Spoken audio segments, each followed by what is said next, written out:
So hey guys, and welcome to the Random Watch Dude channel. Thanks for joining me for another video. I've got the sun glaring into my eyes today, the autumn sun here in the southern hemisphere.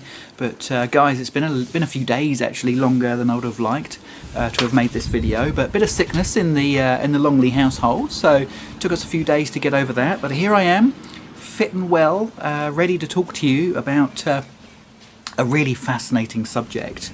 Novelty watches. I mean, fancy that. It's not often we get to talk about novelty watches on YouTube, is it?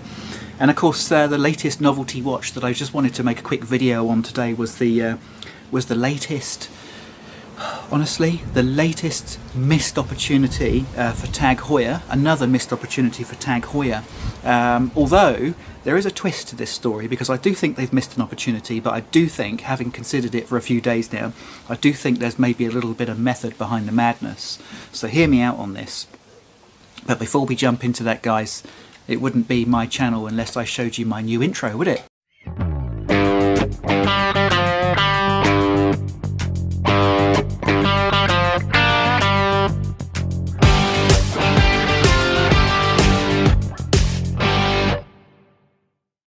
Okay guys, so sorry about the intro, it's just a bit of fun, and I may actually make a new one soon, maybe with some more watches in it rather than religious figures and tins of baked beans.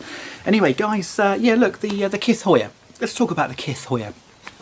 Now when I first saw the announcement of this, and I think it was actually, let me think who it was, where did I see this announcement? I think it was the Brit Pierce channel. You know, Brit and Adrian, they're my two kind of sources of information for what's going on in the watch world. They seem to be able to release videos within a few minutes of an announcement, and it was quite interesting actually, because those two channels, big channels now, of course, you know, Brit Pierce and Adrian Barker, two big channels now. They've both got over sort of 250,000 plus members, and it was quite interesting the different takes that they had on this watch. Adrian had very much, as he seems to be doing lately, having very much every watch I pick up and look at is awesome kind of video. That's the kind of the take that he had on it, and I think he had a little arrow towards it in his thumbnail saying this is so hot. And of course, Brit had the other point of view. She just said that this was ruined. And kind of, I think that's the paradox, isn't it, between, you know, these limited edition releases with really weird collaborations. There is a paradox there. Some people love this stuff and some people hate it. I'm kind of on the hate it bandwagon with this particular Kith Heuer iteration of the F1, and the reason is, and I think it's a real shame that TAG did this, you know, is that they took a fantastic watch in the 35mm. It is a small watch, it's a diminutive watch. They took that watch. They decided they were going to re-release it. Clearly, fantastic idea, fantastic opportunity, by the way, also to steal the show at Watches and Wonders, because I think if they'd have released that F1, just a standard F1 re-release at Watches and Wonders, I think they would have absolutely stolen the show, and probably even stolen it from Tudor. I'm being quite honest with you now. I actually think that the TAG Heuer F1. Try saying that after a couple of beers. The TAG Heuer F1 re-release. I think it's a fantastic idea by TAG. I just don't like what they've done with this Kith collaboration. I keep wanting to, you know, for those of you, you know, who've got a bit of a lisp, it's going to be easy to say, but whenever I say Kith, I keep thinking of the rock legends Kiss, you know, the rock band, and so maybe it'd be good if TAG Heuer released a Kith Heuer. You know, for all us heavy metal fans, I think that would go down an absolute storm, wouldn't it? A Kith Heuer. But the Kith Heuer, I don't want to know what Kith is, guys. I think Adrian and Brit did this thing about it's a clothing company. I don't really want to know. Just doesn't interest me at all. I'm not going to start wearing a watch with the logo of a company on that I've never heard of. That's just basically how I roll. And so, never heard of Kith. Not interested, don't care. If they've got a link to Formula 1, that's very nice, but I suspect what this is kind of marketing vanity. Those two companies maybe have a link to F1, and they've decided to collaborate together, maybe over a couple of glasses of wine, you know, at one of the after race events. And they all thought that was a great idea, and that's the vanity of the luxury watch market, isn't it? You know, these guys can do what they like. And so my first impression was why. Then my second thought was, well, who cares? That's what they've done. That's what they're doing. On reflection, guys, and this is the thing, now I've reflected on this for a few days, I actually think it was an opportunity missed for TAG to, like, as I say, to, you know, to steal the show at Watches and Wonders, and people would be flocking for this watch if it was just a standard TAG Heuer re-release. People would be flocking for it. I would have put my name down for it at my local AD, and I know a lot of you guys would have too, but with the Kith logo I'll know. But let's just say, guys, let's just assume that this is still going to be a very, very successful release, even with the Kith logo on. It's going to be a very, very successful release. It will sell out because it's limited edition.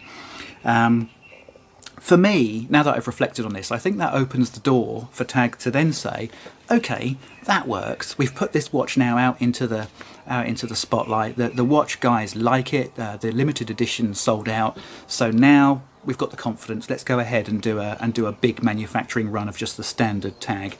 I've got a feeling, guys, that that's kind of where it's going. I actually think that it's kind of a low risk opportunity for TAG to test the market with re-releasing the F1, and I wonder whether that's maybe a sign of things to come with some of these watch companies, is they're going to test the market, because obviously, guys, we're not buying watches at the moment, aren't we? A lot of us watch enthusiasts, we've really settled down in terms of our purchasing. We're not going nuts out there buying anything and everything we can, and of course that's affecting the cash flow for the watch companies. They don't want to invest tens of millions of dollars into marketing a product which doesn't sell. So this, for me, you know, this Kith or Kith Heuer, this kind of, for me, maybe is an experiment. That's maybe, I would like to think that's the way TAG are viewing this. It's an experiment. They released this watch. It's low risk, because if people don't like it, well, that's okay, because we only made a few hundred, and you know, it was a special niche release. And they don't lose face by re-releasing a model that actually turns out to be a dud. So my advice, if anybody from TAG Heuer is watching this, thank you for showing us what the F1 can look like. Take the silly logos off it, put your own TAG Heuer logo back on it, and you will sell many, many thousands of models of that. And you'll make good money, because it's a lot of money, isn't it, for that kind of watch.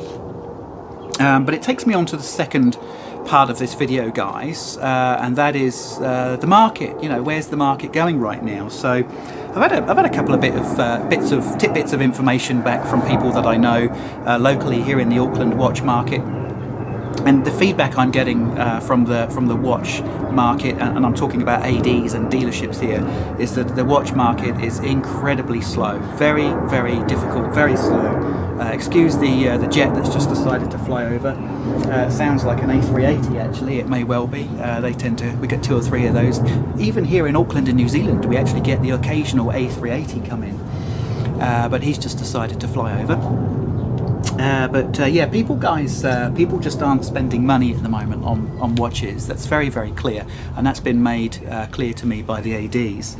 And so that's, I guess, on reflection, that's another reason why Watches and Wonders was very, very quiet. It's because essentially, you know, the watch companies didn't want to go putting lots of new watches out there, lots of new releases out there, and of course, and then the demand is still quite low, because the watch market is very fragile at the moment, and people just aren't spending their money. I mean, even here in New Zealand, it was only just a couple of weeks ago that a recession, maybe 3 weeks ago, a recession was formally announced here in New Zealand, and of course that means people are instantly going to get a little bit nervous, a little bit anxious, and your wife, guys, may actually start to pay a bit more attention to what's on your wrist, you know, and when a new watch, I'm wearing my Tudor Pelagos FXD Marine Nationale today, but you know, when a new watch pops onto your wrist accidentally on purpose, she may actually start to pay a little bit more attention to that these days, because money's getting a bit tighter. And so I think a lot of watch people are just not spending as much money, and that's obviously had a massive impact on the ADs. You know, their turnover's down, cash flow's down, cash flow's getting tough, and of course that's reflecting on the orders that they're putting in with the big brand manufacturers. So they'll be seeing that from the lack of, or the reduced amount of orders that they're getting from the ADs, and the watch companies are saying, right, okay, this is a sign that we've got to slow down, we've got to be careful, we can't go throwing money at marketing a product which actually doesn't sell well. So that's kind of where the market is at the moment. It's not dead, but it's absolutely on its knees, I think, in terms of cash flow, and all these big watch companies are being very, very cautious. And I think, to be honest with you guys, this is just my pick. I don't know anything, but my pick is that it's going to stay this way for the next 2 or 3 years. I don't think there's going to be a significant change in the watch market for the next 2 or 3 years, at least the next 2. We may see a little blip, and we may see a little increase in interest over the northern hemisphere summer. That's quite normal, you know. So maybe around June, July, August, things might to start pick up a bit because people are buying watches and you know, to go on holiday, for example, or they're buying watches whilst they're on holiday, or they're just getting a little bit excited because the sun's out, and so they want to spend a bit of money. But that'll be a blip. I actually think that until economic conditions globally improve and the interest rates come right down again and inflation drops, because inflation's still quite high, I genuinely think that the watch market's going to stay like it is now for at least the next 2 years, possibly 3. That's my pick, guys. How is the current economic conditions going to affect your watch purchasing? It certainly affected mine to a degree. I've actually started to look at, you know, purchasing and collecting watches that are of a lower value. I've got quite into vintage over the last few weeks. I'm starting to look at maybe acquiring more vintage watches. And so that's kind of me just being a bit more cautious with my money. I'm not dropping 10, 12, 15 grand on watches like I might have done even a year or 2 ago. I'm really settling down and wanting to spend less money, and actually just circling back round. I think that's a really good reason why TAG Heuer would do very, very well to get that F1 out. A general release TAG Heuer F1, because it's in the right price point, isn't it? It's a nice watch. It's not a fantastic watch, but it's a nice classic looking, retro looking watch. It'll fit most wrist sizes, and it's the right price point. You know, you can drop $1,500 on that, and it might not kill you. Your wife might not even notice that. Whereas if you go and buy one of these, or heaven forbid something more expensive, like I said, guys, I think your partner's probably going to notice it a bit more than they might have done a year or 2 ago, aren't they? So that's just my take on the market as well, guys. I think it's very quiet. I think it's going to stay quiet. I think people have been very, very cautious with their money, and that's going to continue for the next 2 or 3 years. Guys, let me know what you think. This is just me, you know, speculating on what I'm seeing in the market. Let me know what you think of the Kith Heuer tag release as well. Let me know what your thoughts are on that, guys, and I look forward to seeing you on the next video. Cheers.